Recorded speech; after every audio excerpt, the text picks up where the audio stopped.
And to other stories, member of the House of Representatives representing Doguwa and Tunduwada Federal Constituency, Al-Hassan Doguwa, has distributed fertilizers and food items to the poor and vulnerable in his constituency. The lawmaker also inspected several ongoing projects, including a road construction, a multipurpose hall, and a proposed medical center. TVC News senior reporter Ibrahim Issa has the story, and then we'll return with business update. Residents of this constituency, especially those affected by the current economic challenges, have received support in form of fertilizers, food items, and emergency relief. This is part of President Bola Tinubu's effort to ease the burden of indigent citizens across the country. The distribution was launched at the residence of Al-Hassan Doguwa, member of the House of Representatives for Doguwa and Tudunwada Federal Constituency. We are in a constituency that we call an APC control constituency. Doguwa Tudunwada Federal Constituency in Kano State has been APC. It is APC today, and it will continue to be APC tomorrow. Beneficiaries express gratitude for the much needed and timely relief. Al-Hassan Doguwa empower us like fertilizer to the farmers.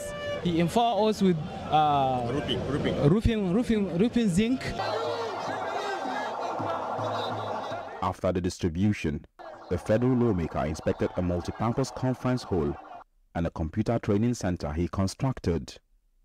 This is expected to provide the constituents of Doguwa and Tudunwada with access to ICT and other essential services. The lawmaker concluded his tour by flagging off the construction of a 17-kilometer tarred road from Doguwa to Maganda, a project funded by the Presidential Special Infrastructure Intervention at the cost of 2 billion naira.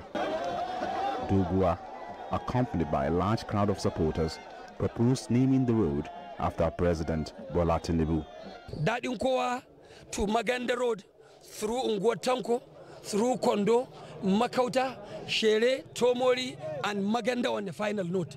It's a road that is worth about 17 kilometers.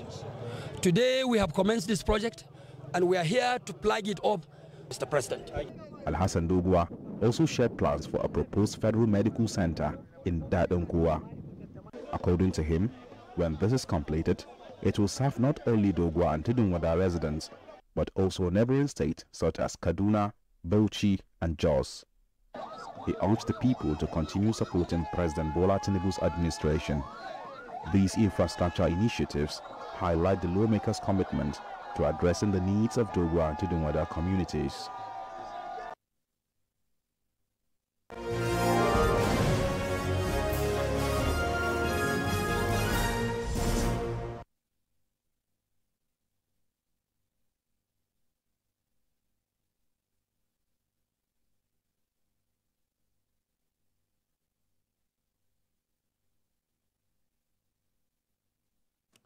And in business news, the Lagos State government, through the Ministry of Wealth Creation and Employment, today commenced the graduate internship placement program for post-NYSC graduates to expand their knowledge and gather enough experience to give them an edge to secure employment or stand out as independent entrepreneurs. The program kicks off in 16 different locations across the state today. Abimbola Akintaju was at one of the centers, and she brought back this report.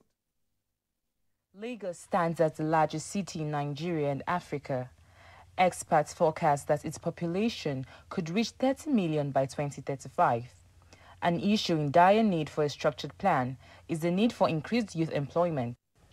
Some identified reasons for unemployment are lack of job opportunities, which takes 21%, insufficient qualifications, 13%, and economic downturn, 10%. To reduce the level of unemployment in the Center of Excellence, Governor Babajide Sanwo-Olu's administration, through the Ministry of Wealth Creation and Employment, in collaboration with Intermark Consulting and other private sector players, have flagged off this graduate internship placement program.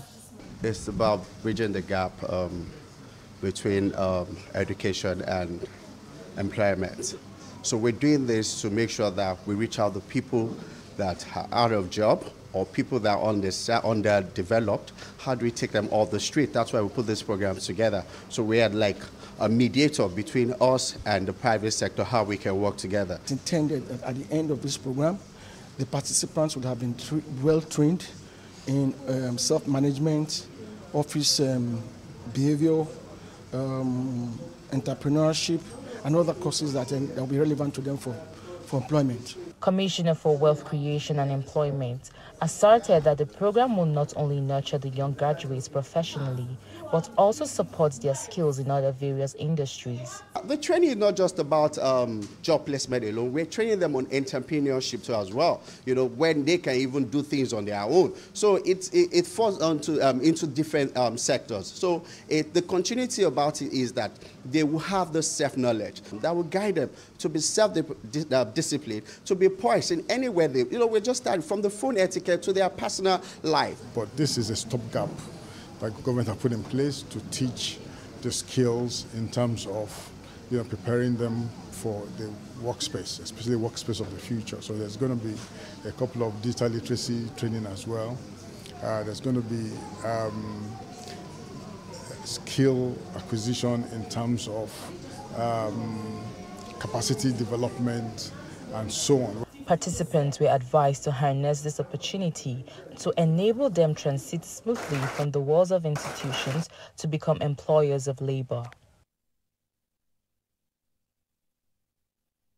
Cash dispensing merchants, otherwise called POS operators, play unique roles in the financial system.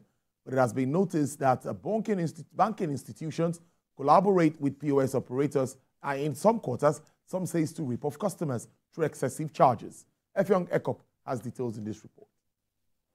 Money merchants are everywhere. You see them on busy streets, offices, restaurants, churches, in the parks. These roadside cash operators perform useful transactional functions that are timely. I like collecting money from POS because when you get to any POS, you give them your ATM, you are going to collect amount what you want. But when you go to a bank to collect money from there, when you get there, you will be disappointed. There will not be money from ATM. So that is why I like going to POS more than bank.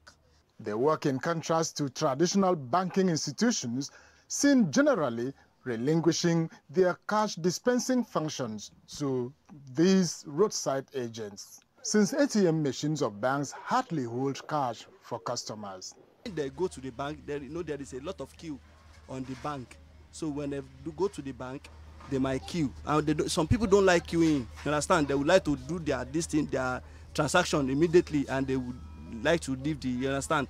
Many of the banks act in great suspicion. They procure diverse POS machines, negotiate terms and charges with roadside cash dispensers, and route huge funds from their vault to profit-sharing agents who take undue advantage of customers in need of cash. The only thing they do is that if you want a cash, you understand, they can give you, because you are the POS attendant, you understand, they can render as little as they can.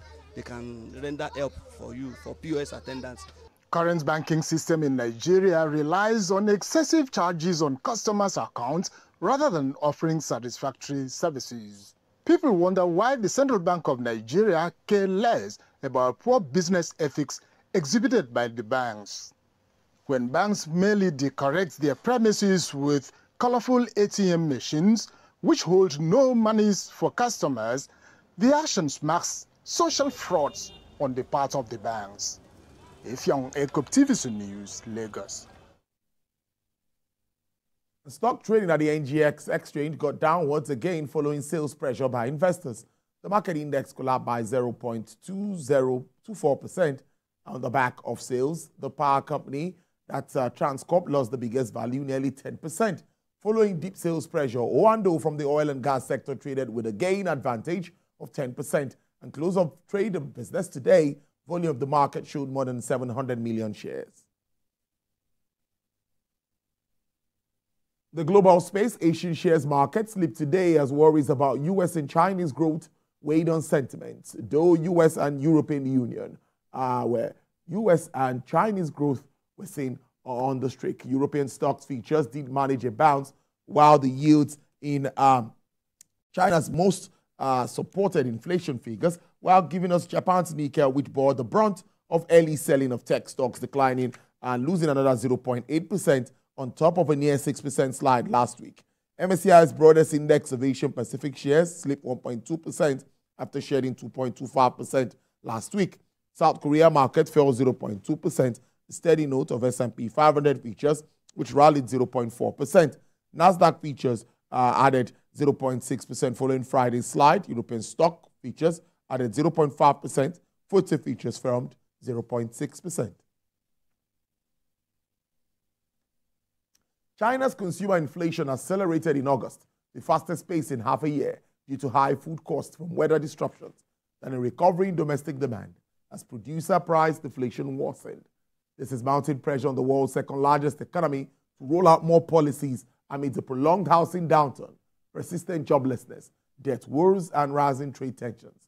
Last data from the National Bureau of Statistics reveals that consumer price index rose 0.6% year-on-year compared to 0.5%. Food prices jumped 2.8% from an unchanged outcome in July, while non-food inflation was 0.2%, easing from 0.7% in July. Extreme weather this summer, from deadly floods to scorching heat, has pushed up farm produce prices, contributing to faster inflation.